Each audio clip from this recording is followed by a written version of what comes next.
জাহাঙ্গীরনগর বিশ্ববিদ্যালয়ে নারী শিক্ষার্থীকে ধর্ষণ চেষ্টা ও প্রাণনাশের ঘটনার পর ক্যাম্পাস নিরাপত্তা জোরদারে ১৪ দফা সিদ্ধান্ত নিয়েছে বিশ্ববিদ্যালয় প্রশাসন। শুক্রবার বিকেলে বিশ্ববিদ্যালয়ের সিনেট হলে আয়োজিত সংবাদ সম্মেলনে এসব সিদ্ধান্ত তুলে ধরেন প্রক্টর অধ্যাপক ডক্টর এ.কে.এম. রাশিদুল আলম। তিনি জানান, অভিযুক্তকে গ্রেপ্তার ও দৃষ্টান্তমূলক শাস্তি নিশ্চিত করতে প্রশাসন কাজ করছে। একই সঙ্গে শিক্ষার্থীদের নিরাপত্তা নিশ্চিতে কুইক রেসপন্স টিম গঠন, হটলাইন চালু, বহিরাগত প্রবেশ নিয়ন্ত্রণ, পরিচয়পত্র বাধ্যতামূলক করা এবং ঝুঁকিপূর্ণ স্থানে সিসি ক্যামেরা ও পর্যাপ্ত আলোর ব্যবস্থা নেওয়া হচ্ছে।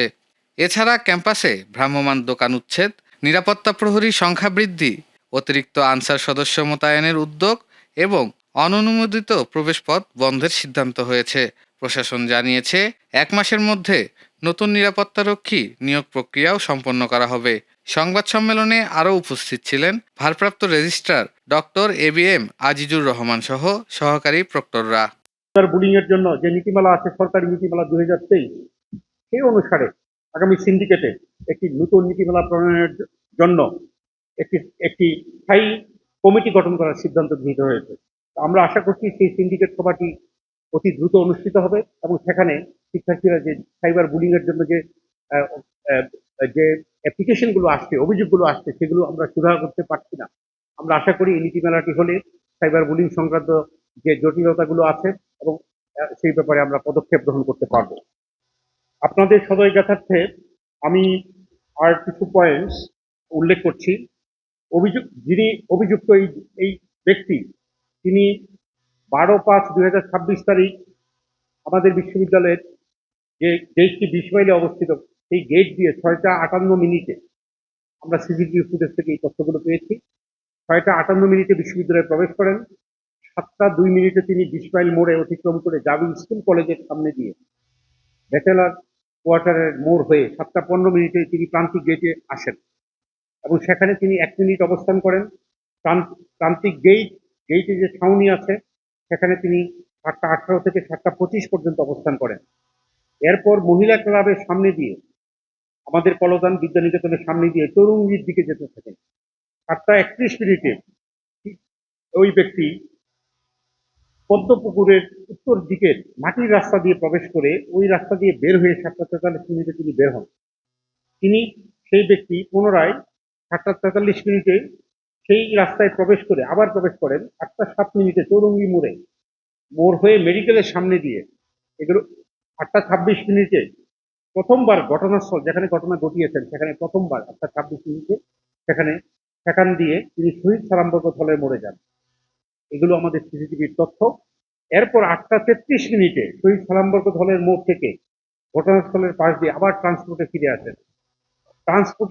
ট্রান্সপোর্ট থেকে আবার ঘটনাস্থল অতিক্রম করে শহীদ সালাম বরকত হল পার হয়ে রাত ৯টায় আতম কামাল উদ্দিন হলের সামনে আসে।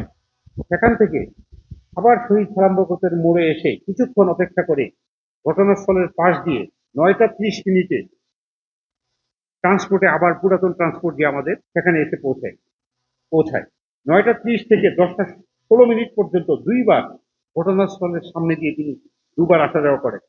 এরপর ১০টা ২০ মিনিটে আবার চৌরঙ্গির মোড় হয়ে ছাত্রীদের হলের রাস্তা, শহীদ মিনার, পুরাতন প্রশাসনিক ভবনের সামনে দিয়ে, আমাদের এই ভবনের সামনে দিয়ে পুনরায় ১০টা ৫০ মিনিটে ট্রান্সপোর্টে আবার ফিরে যান। ১০টা ৫৪ মিনিটে ঘটনাস্থলের দিকে যান, যে আবার ট্রান্সপোর্টে ফিরে আসেন এবং ফাইনালি ১১টা ১ মিনিটের দিকে শহীদ সালাম বরকত হলের দিকে যায় এবং ফেরার পথে ১১টা ১৩ মিনিটে ঘটনাস্থলে ফজিলাতুন্নেসা হল সংলগ্ন রাস্তার পাশে এই ঘটনাটি ঘটে।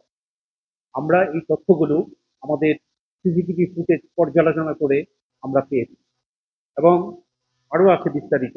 তবে তিনি এই ৬টা ৫৮ মিনিট থেকে ঘটনা যে সময়টুকু পর্যন্ত আমরা তাকে পেয়েছি এবং আমরা এখন যেটা সার্চ করছি যে উনি কিভাবে বের হয়েছেন ক্যাম্পাস থেকে, সেটা এখনো আমাদের অনেক সময় নিচ্ছে। আমি বলেছিলাম কয়েকদিন সময় লাগবে। আমরা সেই সময়টা দিয়ে অনেকগুলো মনিটরে সেগুলো আমরা রেকর্ডিং গুলো পর্যবেক্ষণ করছি। আমরা প্রাপ্ত তথ্য পেলে আপনাদেরকে ভবিষ্যতে জানাবো। একই সাথে আমরা এই ধরনের ঘটনায় মর্মাহত। আমরা আশা করি জাহাঙ্গীরনগর বিশ্ববিদ্যালয় দেশের একমাত্র আবাসিক বিশ্ববিদ্যালয়, তার পূর্ণাঙ্গ যে আবাসিক রূপ সেটা ফিরে পাওয়া উচিত। সেটা ফিরে পেতে হলে বিশ্ববিদ্যালয়ের প্রবেশদ্বারগুলো সুরক্ষিত করা, এখানে যাতে অবাধে মানুষের প্রবেশ না হয় সেটার ব্যবস্থা করা অত্যন্ত জরুরি বলে বিশ্ববিদ্যালয়ের কর্তৃপক্ষ মনে করছে। সেই জন্য আমরা আশা করি সকল অংশীজনগুলো যে সিদ্ধান্তগুলো হয়েছে এবং আমাদের প্রাণপ্রিয় শিক্ষার্থীগণ যে দাবিগুলো দিয়েছেন, সেই দাবিগুলোর পরিপ্রেক্ষিতে বিশ্ববিদ্যালয় কর্তৃপক্ষ যে সিদ্ধান্তগুলো গ্রহণ করেছেন সেগুলো যথাযথ দ্রুত সময়ে যথাযথ বাস্তবায়নের মাধ্যমে জাহাঙ্গীরনগর বিশ্ববিদ্যালয় তার যে আপন যে আবাসিক রূপ সেই রূপটা রেস্টোর হবে এবং এই ধরনের অনাকাঙ্ক্ষিত ঘটনা বিশ্ববিদ্যালয়ে আর ঘটবে না। আমরা সকলে মিলে সচেষ্ট থাকব এবং আমি সকল অংশীজনকে অনুরোধ করব এই ব্যাপারে সচেষ্ট আমাদেরকে বিশ্ববিদ্যালয় কর্তৃপক্ষকে সহযোগিতা করার জন্য। একই সাথে এই দোষী যে ব্যক্তি আছে তাকে যেন আমাদের আইন শৃঙ্খলা বাহিনী, রাষ্ট্রের যে আইন শৃঙ্খলা বাহিনী আছে তারা যেন দ্রুত গ্রেফতার করেন।